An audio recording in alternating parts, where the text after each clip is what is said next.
नमस्कार, मैं Dharmendra teaching target के शिक्षा मंच पर सभी बच्चों का स्वागत अभिनंदन करता हूं। आज हम लोग जानेंगे फसल के संबंध में और ये हाई स्कूल का क्लास 10th का जो है सामाजिक विज्ञान, जिसमें हम भूगोल का अध्ययन कर रहे हैं। ये आपकी क्या है, दूसरी टॉपिक है, जिसके अंतर्गत हम मुख्य फसलें का अध्ययन करेंगे और जानेंगे मुख्य फसलें कौन सी होती हैं। और जैसे आपने अगले जो वीडियो में पढ़ा था कि फसलें मुख्य रूप से 3 प्रकार की होती हैं। एक आपकी रबी की फसल होती है, एक आपकी खरीफ की फसल होती है और एक आपकी जायद की फसल होती है। ये आप 3 फसलें इसकी मुख्य होती हैं। तो उसी में जानने का प्रयास करते हैं कि मुख्य फसलें किसे कहते हैं। तो मुख्य फसल क्या होती है? जैसे गेहूं, चना, अनाज के अंतर्गत ये सभी फसलों को रखा जाता है। जैसे गेहूं हो गया, चावल हो गया अर्थात धान हो गया, सरसों हो गया, तिलहन हो गया, आपका गन्ना हो गया। और गेहूं के साथ साथ विभिन्न प्रकार की ऐसी फसलों को ही क्या कहते हैं, मुख्य फसल के अंतर्गत अध्ययन करते हैं। जैसे देखें, और मुख्य फसल में क्या क्या आवश्यक है, मुख्य फसलों में क्या क्या आवश्यक। जैसे मुख्य फसल के लिए आपकी सर्वप्रथम मिट्टी उपजाऊ होनी चाहिए और मिट्टी होना अति आवश्यक है।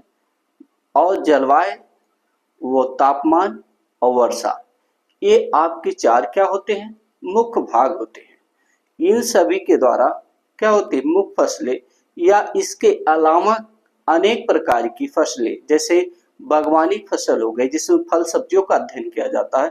इन सभी के लिए क्या है, ये आपकी आवश्यकता किसकी पड़ती है, मिट्टी और जलवायु और तापमान और क्या, वर्षा।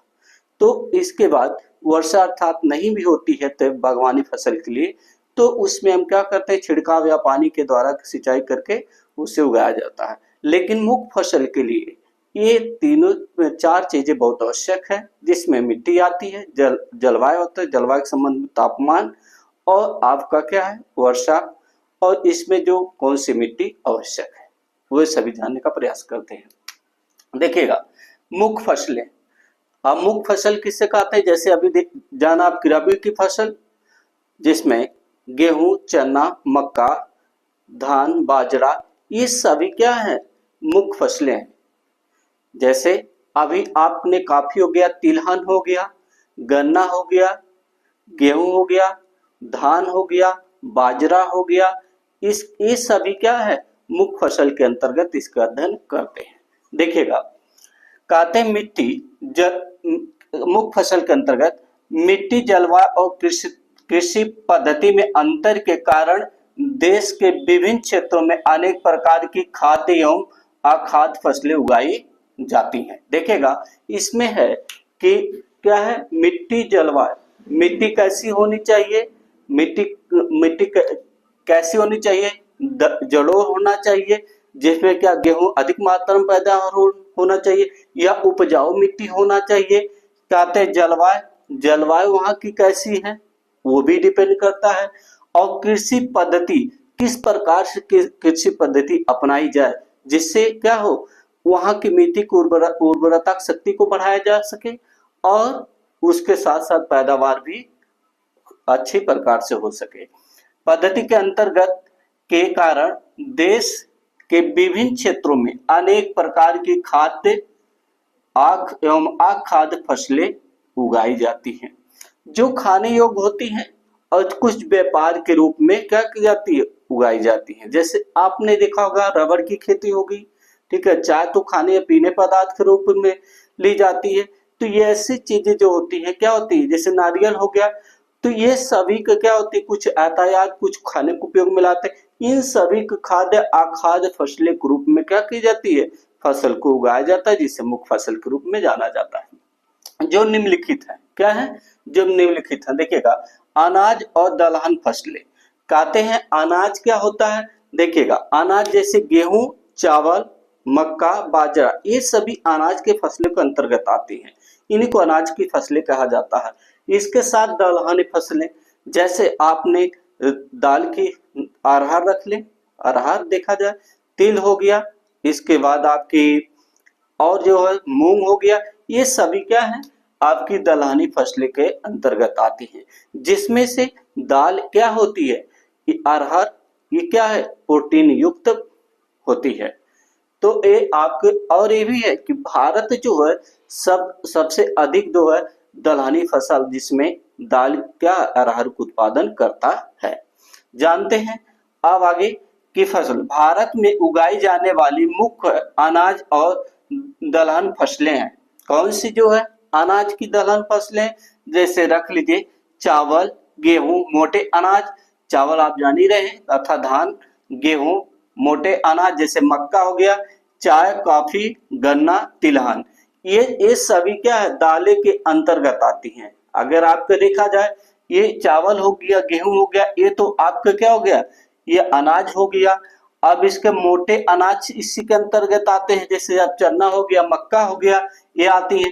चाय ये क्या है, एक पेय पदार्थ है, अर्थात इसे रोपण भी कृषि भी कहते हैं, और काफी भी एक रोपण की कृषि आती है जो पेय पदार्थ के रूप में होते हैं।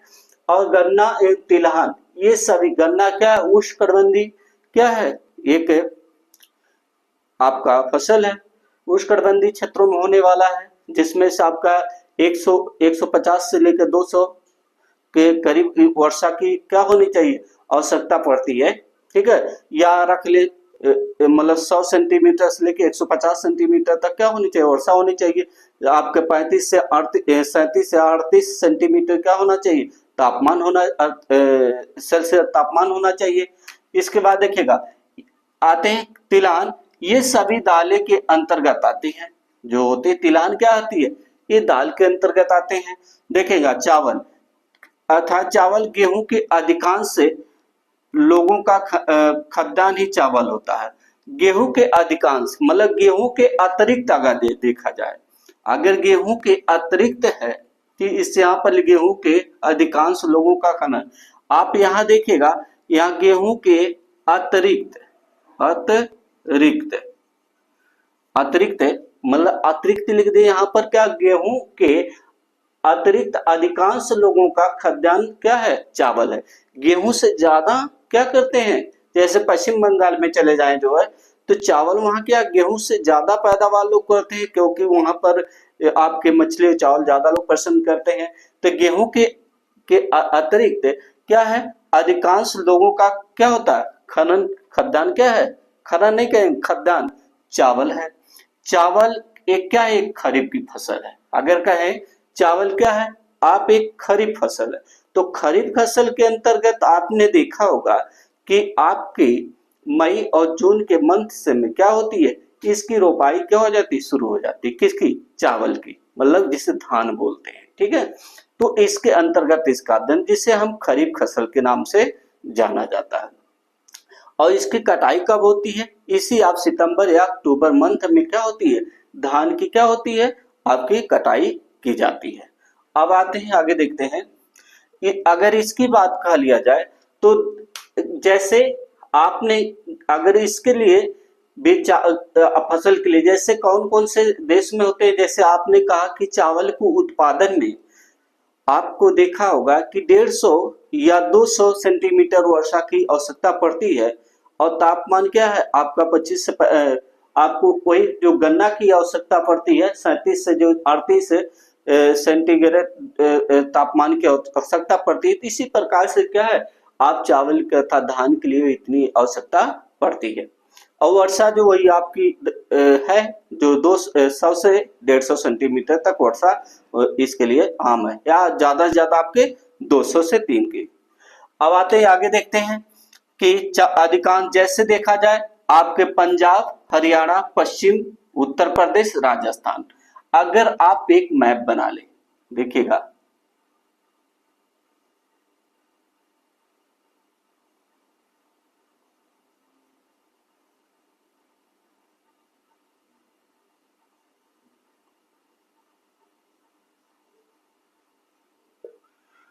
अगर आप मैप के स्तर में जाए, मैप तो उतना अच्छा नहीं बना फिलहाल, यहाँ बनाते हैं।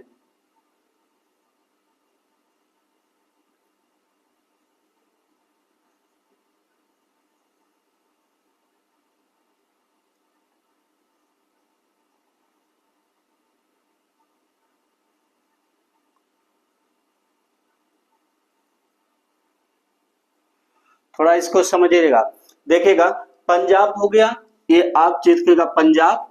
इसके बाद यहाँ से देखिएगा पंजाब हरियाणा हो गया, हरियाणा वाला जो यहाँ ये थोड़ा यहाँ नीचे हरियाणा हो गया। इसके बाद आप पश्चिम उत्तर प्रदेश, यहाँ जो आपका है उत्तर प्रदेश। और इसके बाद आते हैं राजस्थान, क्या होती है आपका चावल अर्थात जो धान उत्पादन किया जाता है। आते हैं गेहूं, गेहूं भारत की दूसरी सबसे क्या है खाद्य फसल है, क्या है। अगर गेहूं देखा जाए तो ये क्या है आपके गेहूं के बाद जो है अर्थात जो खरीफ फसल अर्थात जिसमें आप चावल के एक प्राथमिक फसल है, और उसके साथ साथ द्वितीय अर्थात गेहूं भारत की सबसे दूसरी खाद्य फसल के अंतर्गत आता है, जिसमें उगाने के लिए शीत ऋतु क्या है आवश्यक है, और पकने के लिए इसके धूप एवं तापमान की आवश्यकता पड़ती है। अगर देखा जाए गेहूं एक क्या है रबी की फसल होती है, जो आप एक भारत की दूसरी एक फसल मानी जाती है, पहला चावल की, दूसरा रबी अर्थात गेहूं के उत्पादन के दृष्टि से ये दूसरी फसल है। और इसको उत्पादन के लिए शीत ऋतु अर्थात इस रोपने अर्थात जो बुवाई करने की शीत ऋतु होती है, जो आपकी अक्टूबर और नवंबर से क्या होती है इसकी बुवाई होती है, और इसकी जो है कटाई जो है आप अप्रैल से आप जून के बीच अर्थात अप्रैल मई जून के मध्य के इसकी क्या जाती है कटाई कर ली जाती है। इसके लिए क्या है धूप समान रूप से और क्या है रूप से वितरित होती है, अर्थात जैसे 50 से 75 सेंटीमीटर क्या होनी चाहिए आपका वर्षा होना चाहिए। गेहूं के लिए जो होती है वो 50 से 75 सेंटीमीटर क्या होती है किसकी आवश्यकता पड़ती है वर्षा की आवश्यकता पड़ती है।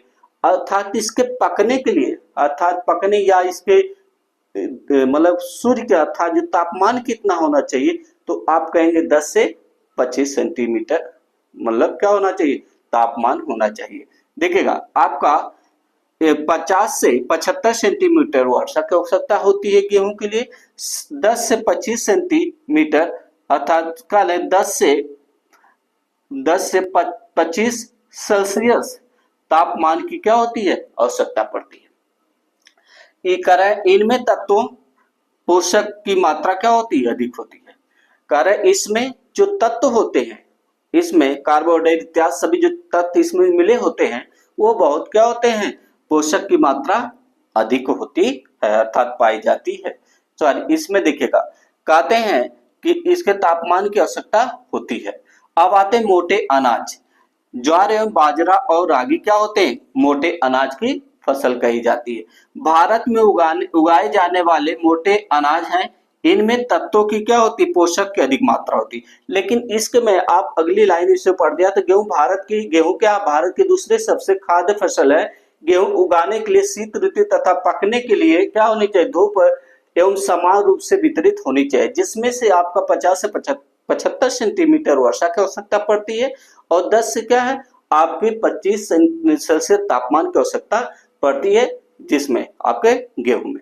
लेकिन वही आप मोटे अनाज के अंदर जैसे आप बाजरा हो गया, इसके बाद रागी हो गई, ज्वार हो गया, इसमें पोषक क्या होते हैं ये मोटे अनाज के होते हैं, इसमें पोषक तत्वों की मात्रा क्या होती है सर्वाधिक पाई जाती है या अधिक पाई जाती है।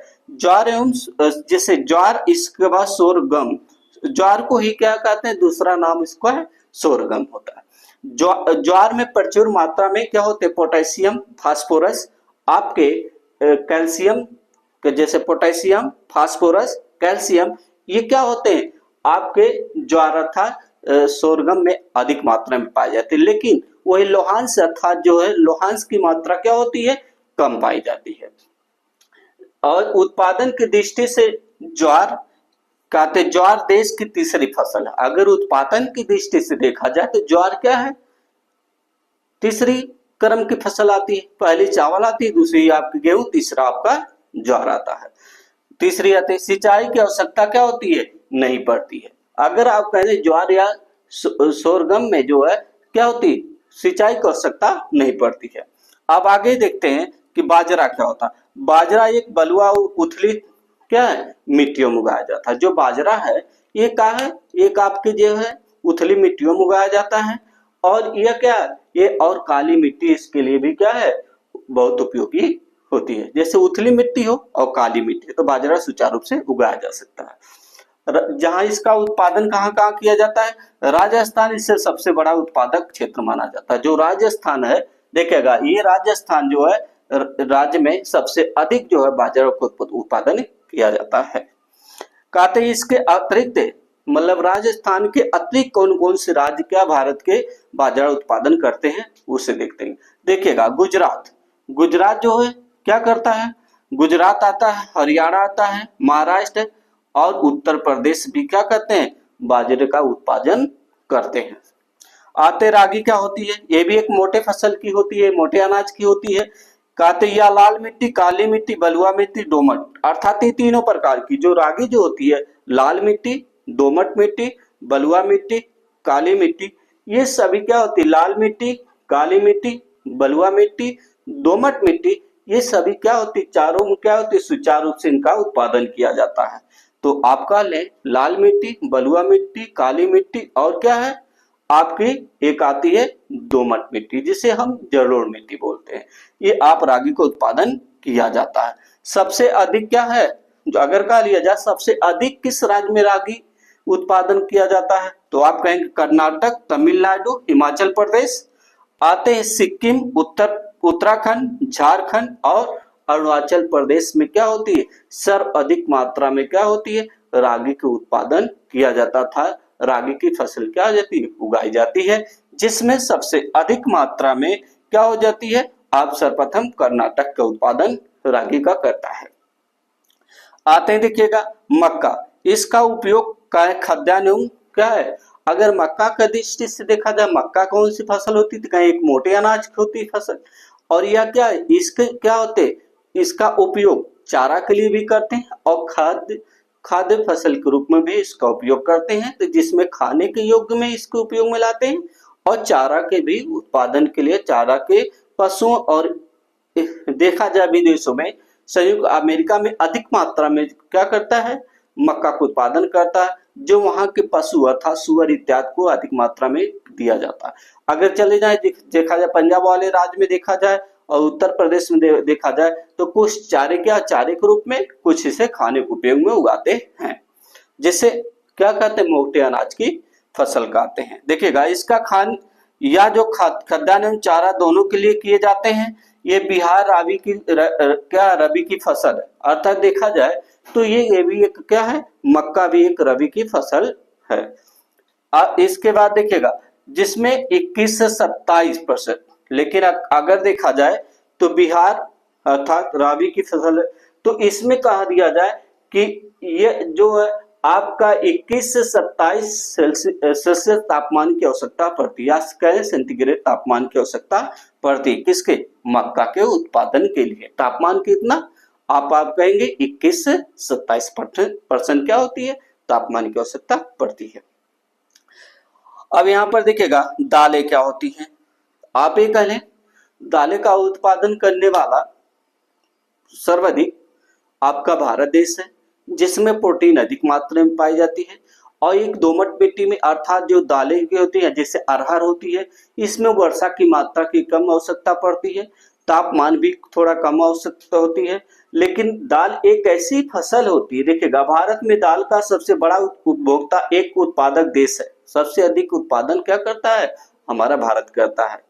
दाल शाकाहारी में सबसे अधिक, अगर देखा जाए शाकाहारी की बात की जाए तो दाल एक क्या शाकाहारी है, लेकिन शाकाहारी में सबसे बड़ी जो है देखा जाए जिससे सबसे ज्यादा जो होती है प्रोटीन किस में पाई जाती है, तो दाल वाले या अरहर में पाई जाती है।